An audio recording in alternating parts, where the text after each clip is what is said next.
හරි ළමයි. 364 වෙනි ගාන. ගාන කියනවා මුදලකින් 5න් 2ක් රුපියල් 600ක් නම් මුළු මුදල සොයන්නලු. හරි. යම්කිසි මුදලක් තියෙන එක මම දන්නේ නැහැ. ඒකෙන් 5න් 2ක් 600යි. ඒක මම දාගන්න. මේක කියන්නේ 5න් 2ක් කියලා කියන්නේ 600ක්ලු. මේක මොකද්ද තේරුම? යම් දෙයක් තිබිලා තියෙනවා මොකක් හරි. ඒ කියන්නේ මුදලක් තිබිලා තියෙනවා. මේ මුදල කොටස් 5කට බෙදලා. මේ කොටස් 5න් මේ කොටස් දෙක තමයි 600 කියන්නේ. එහෙනම් මේක යහන්නේ ඉතිරි කොටස් 3යි එක්ක මුළු ප්‍රමාණය කීයද කියලා. බොහොම ලේසි. 5න් 2ක් 600ක් නම් මට පුළුවන් 5න් 1ක් කියන්නේ කීයද කියලා හොයාගන්න. 5න් 2ක් 600ක් නම් 5න් 1ක් කියන්නේ 600 බෙදීම 2යි. ඒ කියන්නේ කීයද? 300යි. 5න් 1ක් 300යි.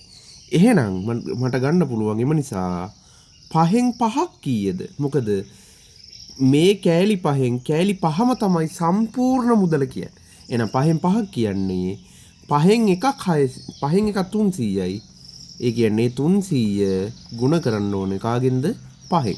ඒ වගේ කොටස් 5ක් තියෙනවා. එහෙනම් 300 5ක් 3 15යි. 2යි රුපියල් 1500යි. හරි. බොහොම ලේසි එක. හරි.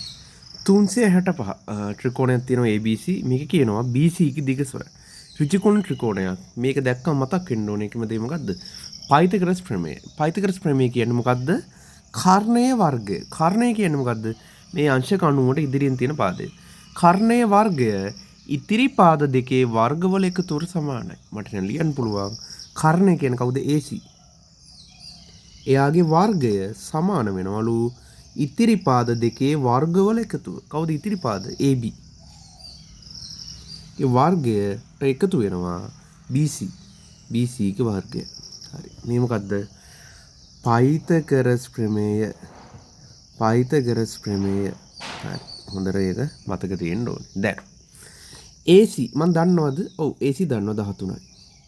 13 වර්ගය සමානයි AB කීයද? AB 5යි.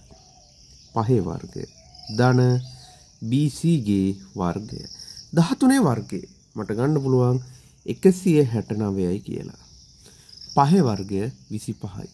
ධන BC ගේ වර්ගය. දැන් මේ පැත්තේ 169 ඉන්නවා. මේ ධන 25 යට අරන් යනවා. ඍණ 25යි සමානයි BC ගේ වර්ගය.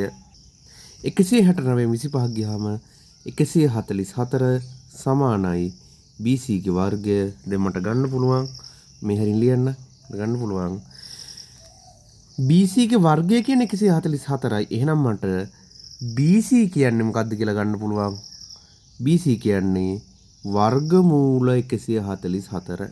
වර්ගමූල 144. එහෙනම් BC සමානයි කීයයිද? 12ක් කියලා ගන්න පුළුවන්. හරි. එහෙනම් BC ගේ දිග කීයද? BC සමානයි සෙන්ටිමීටර් 12යි. හරි. පැහැදිලි. හරි. 366 ගණ කියනවා 2යි A ඍණ B සමානයි 8යි. 2යි B ඍණ A සමානයි 12ක් නම් A ධන B හි අගය සොයන්න. හරි. සරලයි මම නම් දාගන්නම්. 2ක් A ඍණ B සමානයි 8 මේක මම ගන්න පළවෙනි සමීකරණේ. 2ක් B ඍණ A සමානයි 12යි මම මේක ගන්න දෙවෙනි සමීකරණේ කියලා.